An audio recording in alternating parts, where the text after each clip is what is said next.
We're going to react to what the hell are NFTs? Or actually, I should just look at the camera.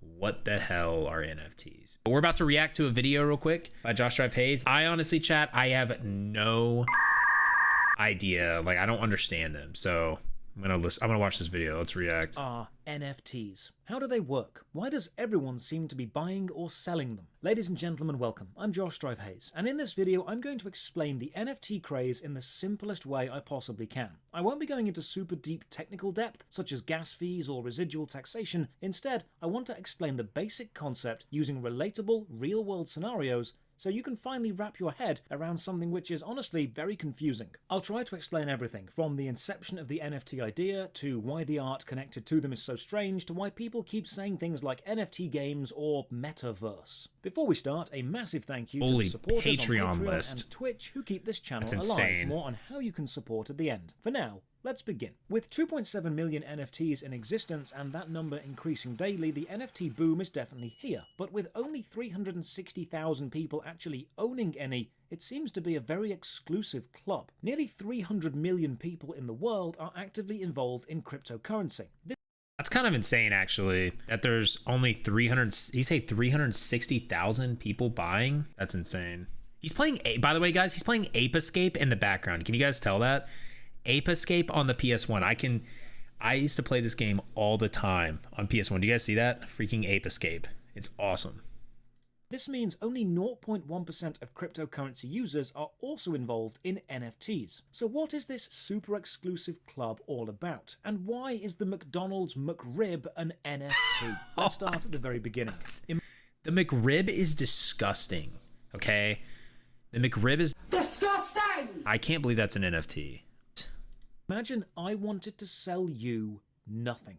That would be great for me. I'd get money and you'd get, well, nothing. How could I do this? I ask you if you want to buy nothing, and you say no, and rightfully so. Because people don't like nothing. What people like is status or rarity. Now, in a digital world, scarcity is a strange concept because everything digital is just ones and zeros. You can recreate data as much as you need. But what if I created artificial digital scarcity? Data which could not be recreated or reproduced. Imagine I create a database with a limited number of spaces in it, each space identified with a unique number.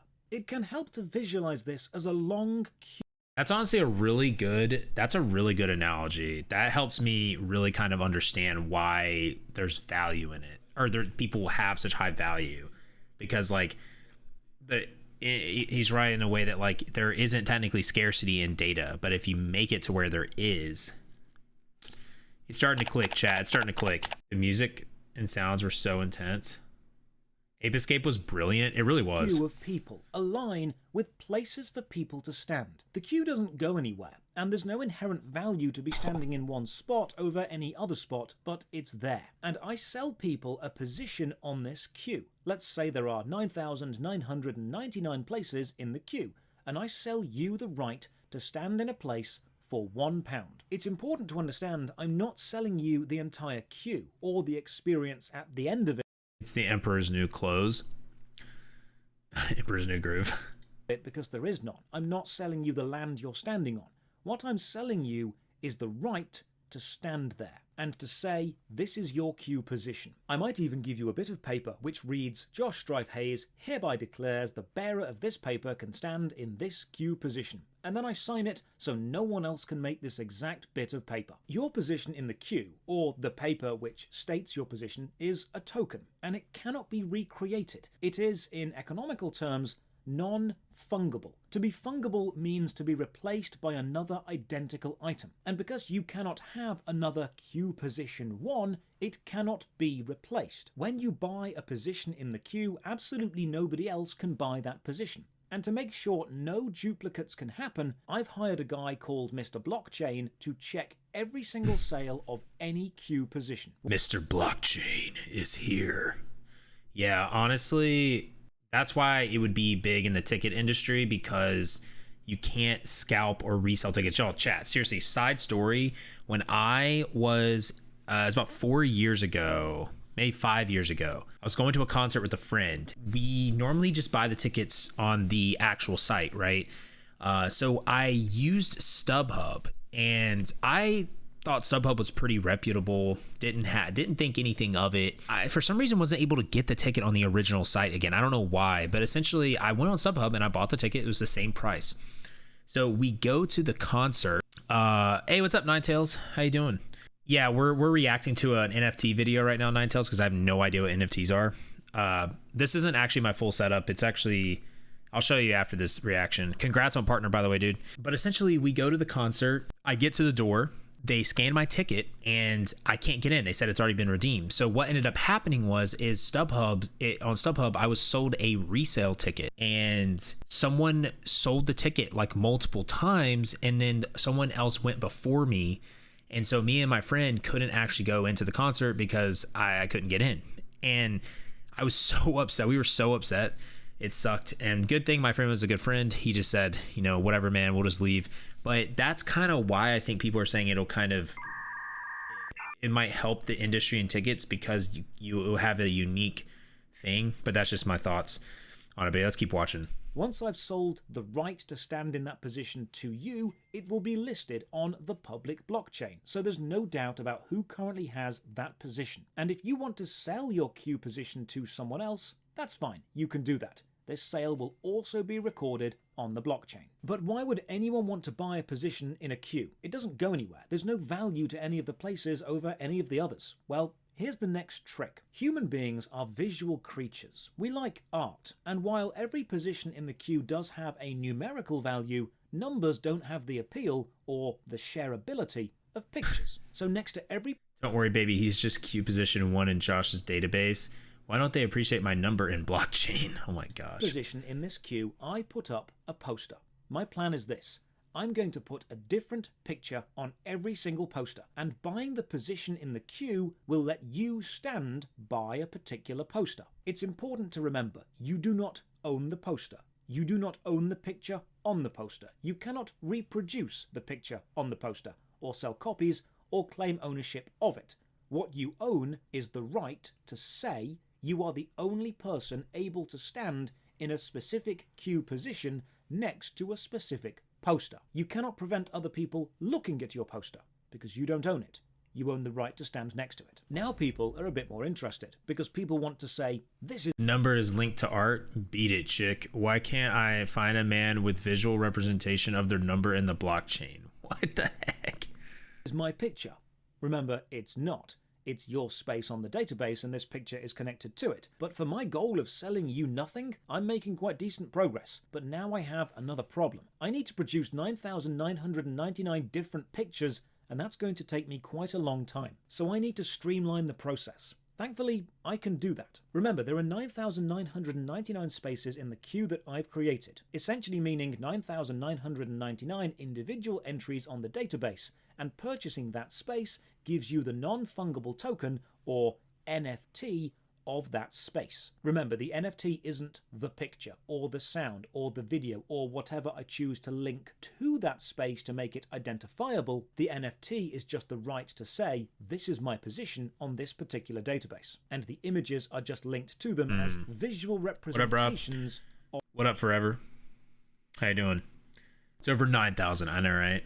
That's interesting. That's a good description then. So it's not it's just the NFT is just the ability to say that you have that position. Okay.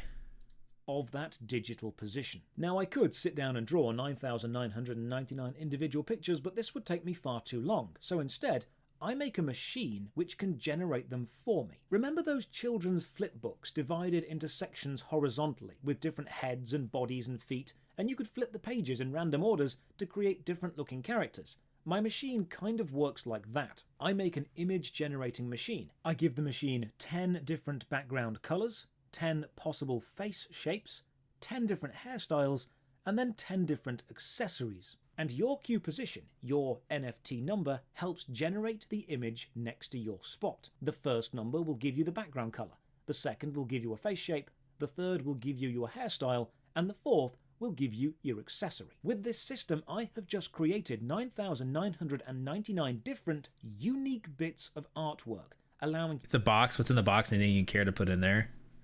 A year ago, a friend told me about NFTs a year ago. True to explain the number of values instead of the image, and we were so lost we didn't invest. He's pretty salty nowadays. Sounds like an NFT is pretty much a decade spot to a server, which is good protection or something. Comes with a free picture. It's not free, I can tell you that. Yeah, no, I mean it's whatever people deem it's worth, you know. It doesn't seem like it's worth much, you know what I mean? Like, it's like I could take a picture of something and it's like if someone wants to buy it, they can buy it, but it's like, I don't know, it just seems crazy, you know what I mean? I definitely think it'll, I don't know, it's kind of nuts, to be honest. Each position in my queue to have a different image associated with it. In case you ever wondered why so much NFT art looks like it's just been generated by a machine using the variables of the NFT data to randomly composite a picture, it's because that's exactly what they're doing. The majority of NFT pictures aren't artistic expressions, they're corporate visual representations of an algorithmic position. This is also why artists are having their work stolen from image hosting sites at an astounding rate, because it's easier to steal an image, attach it as a visual representation for your own NFT, and sell it to someone else than it is to make your own art. That's messed up, man. My idea of selling... That sucks. That really messed up. When you think about it, the dumber it gets, it's not even an ugly monkey, it's nothing. I know, it does get really, it's really dumb. Secure cloud existing thumb drive.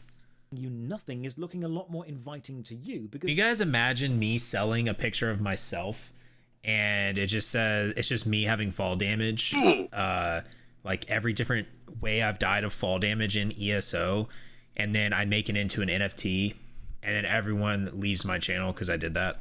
It's an example of video is a good explanation of how NFT profile pictures work, but it's not how all NFTs work. You don't see it as buying nothing anymore. You see it as buying... Yeah, let's see what the rest of the video says. Or song, or video, or whatever I've decided to attach to each individual position on the queue to make it more appealing. But again, please remember, the NFT is proof of your position in the queue. It is the numerical value of your position in the database. It is not the artwork or file associated with that position. You do not own whatever is attached to it to make it more appealing. I've just attached that to it so you have something to point at and say different beard styles with different flexes for my bra NFTs you are linked to. Another way to picture it is this. Imagine I have 9,999 receipts for various items from a shop, and each receipt has a different item and each receipt couldn't be reproduced. These receipts are non-fungible tokens and you could buy them from me. Now, you wouldn't have the item on the receipt, you just have the receipt. And you could show it to someone else and they could say, oh wow, does this mean you own some milk? And you'd say, no, I own a bit of paper created by that guy which says milk on it. And you can be sure... What? Dude, that's so dumb. What the heck, dude? Oh my gosh, bro. Streamer I watched sold a pic of himself eating pizza with a dog staring at his pizza for about 1.5 mil. What? 10 styles, 10 colors, 10 background colors, etc. Got to go for new now. Have a good stream. All right, Self-Art. Thanks to Mr. Blockchain, that no one else owned the milk paper. I own the receipt that talks about the milk. No one else owns milk paper. Because if someone else started their own NFT collection, selling positions on their own queue, could they use the same visual representations as someone else? Could they use the same posters as me, or very slightly different versions? Could they also sell you a receipt which said milk? Well, yes. Because remember, you're not buying the rights to the image, you're buying the place in the queue next to the image. It would actually be up to the copyright holder of the image, if there is any, to follow legal action to stop anyone else using them. And this is complicated because we've not sold you the images, we're using them as connected visual representations. So let's say you buy the NFT, and that NFT is associated with an image, so you proudly post the image and then someone right-clicks it and saves it and shares it. Have they stolen your image? Well, no, because you do not and never actually did own the rights to license the image. All it was a visual connection to your place within a giant digital database. And what the blockchain is making sure of is no one else has your specific place. The blockchain doesn't really care what image is associated with your place. It cares about your place being unique in itself. If another position in another queue uses if I leave the milk receipt out long enough, Kit turns into a cheese receipt. Oh my gosh, that's so funny. That's great. You'd be surprised people would pay for it and find value, and it's actually scary. Oh, I know. An identical image, that's not really the blockchain's problem. So why is every company What trying kind to of sell you shoes NFTs? are those? Well, honestly, why What? wouldn't they? It's basically free It looks money. it looks like 27, like the year 2070, your kids are wearing like mechanized Skechers light up like Reebok shoes. I don't even like know what that is. And it forms down. It's kind of like what is it? Transformers? Yeah, Transformers. And it forms around their foot into like a flip-flop, and then it goes into like a rainbow sandal from all the eye rolling. I know, right? So why do they have value?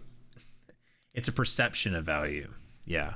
It's a mind Let's take game. The new Castlevania NFTs, which have unfortunately now appeared. Any company can create a giant database and sell you a place on it, but humans are visual creatures. We want to point to something and say, that's mine. So the companies take from their vast bank of game artwork or concept art, and they associate each position on their database with an image. So when a company sells you the NFT linked to an item, they're not selling you the item, the rights to the item, the copyright of the item, or the ownership of the artwork. They're selling you a position which lets you point to the picture and say, this image represents my position. If you purchase Dracula's castle, it does not mean you own Dracula's castle. So how do you create an NFT? Well, that's a tad more complex than this video is really going to go into, but simply put, anyone can mint an NFT on one of the various sites, and the blockchain will check that your specific variable is unique, and then you can sell it. To use the queue example, anyone can start digging a new queue anywhere they like, but Mr. Blockchain will make sure that the construction of your queue does not I just think it's funny still that he's playing Ape Escape in the background. build on top of an already existing queue. It must have a unique place, but the images that you attach to the places to represent them do not need to be unique. So why does everyone keep saying owning an NFT of a video game thing will allow you to use that thing in other games? Well, that's quite simple. It's because people are idiots. Someone told Dude, that's me funny. Dude, that is so fun. That was great. That was actually really great. People are idiots. Oh my gosh, it's so great. Purchase the NFT of a certain weapon in a certain game, then my ownership of it would allow me to take that weapon into another game and use it there. This is just straight up wrong. Different video games are created in different programming languages with different architecture, and you cannot simply place an asset from... Can you imagine taking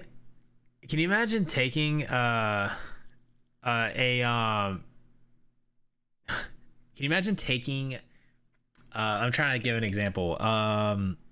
It'll take me forever to think of this. Can you imagine taking like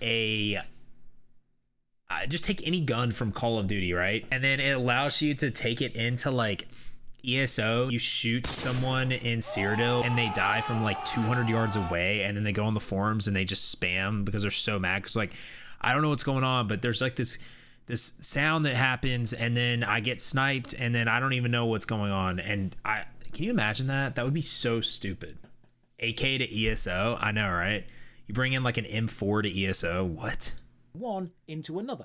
Imagine putting a PlayStation disc into an Xbox. It wouldn't work. Imagine you bought a burger from a burger place and you took the receipt to a bowling alley and said, I want to use the burger bowling ball. I have the receipt for the burger. They'd be confused. You don't own the burger bowling ball because they don't use the same receipt system. They don't have one. Your purchase from one place does not guarantee you'll be able to use it in another. So why would anyone buy NFTs when they're only usable locally within their own queue system and they don't actually have any inherent value? What purpose is there to standing in a queue that doesn't go anywhere? Why have your name associated with a unique placement on a database which is linked to an artwork but does not grant ownership of the artwork? Well, I can see four main reasons people would purchase an NFT. Number one, they don't understand what they're buying. A lot of people think purchasing the NFT represented...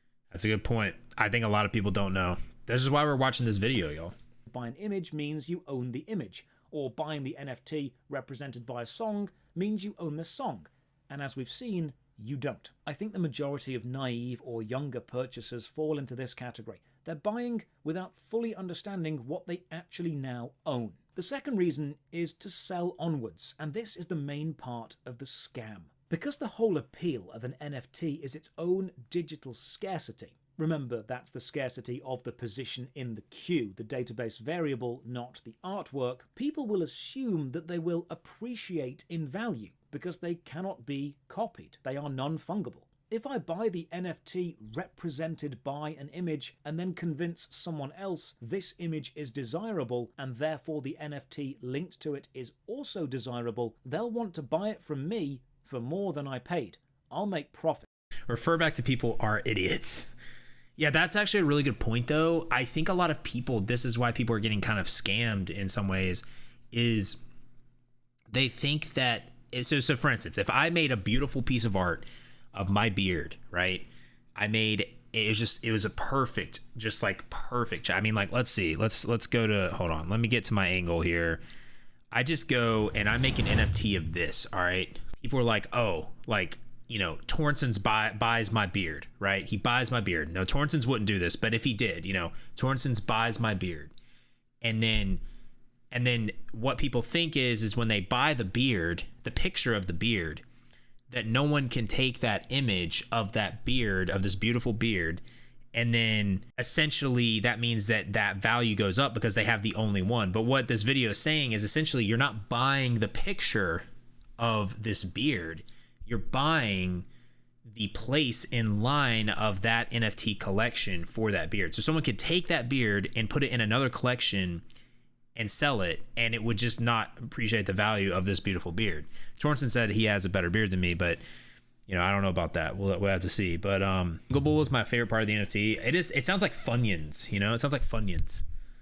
This is what we're seeing with the vast majority of NFT scams popping up. Companies or individuals minting vast amounts of NFTs and trading them around to generate hype. We'll look at insider trading more in a minute. The third reason to purchase an NFT is to support the company selling them. Maybe you directly value the company and you want to be a part of history. You want to be able to... Fun fact, this thing in Ape Escape right here, this thing was awful. I remember this in Ape Escape. I know you guys can't see it because it's blurry. This was terrible. I hated this thing. This thing made me die so many times. So annoying. Say, yeah, I own Dracula's castle. That would be cool. But again, remember, you don't own the castle, and legally, you can't say that you do. Or the fourth reason, and this is the saddest one, just to be in the community. The whole NFT craze is a giant community, bordering on a cult for some people. Humans want to feel involved and accepted. People like to feel they belong to a group. So when you see meetups of people who all bought those monkey NFTs, it's tribal. It's the exclusive group they are in and you are not. Others cannot afford to be in it. It's a digital flex. You are not as wealthy as they are. It's the incredibly shallow mindset of showing that they can afford to spend a lot of money on that NFT and therefore they are better than you. Your desire to join that club increases if you want to be like these people. If you value status and you have enough money to spend without caring, it's the online equivalent of buying a designer shirt. We looked earlier at how 0.1% of all crypto users hold an NFT. Well, it gets even more top heavy, because less than 10% of NFT owners hold around 80% of the total wealth of all current... So less than 10% of NFT owners hold about 80% of wealth of all NFTs. So what does that mean? I can't, my brain can't think right now. So 10% of NFT owners hold about less than 10% of NFT owners. That means they own a lot of it, right? Currently available NFTs. So let's cycle back and ask, if every trade of an NFT is tracked by the blockchain, how can anyone get scammed? Surely you could just... NFTs are a result of mixing idiots with ego, it seems. Just find out who the scammer was by looking at the records. Well, yes. And while the blockchain tracks trades between online wallets, people buying these NFTs don't always do their research. Imagine you were following an NFT and you saw someone bought it for £1 and sold it for £5, and then that person sold it for 10, then 20, then 100, then 500. You'd think, wow, this thing is desirable. I need to buy it now and sell it on for my own profit. You want a slice of that pie.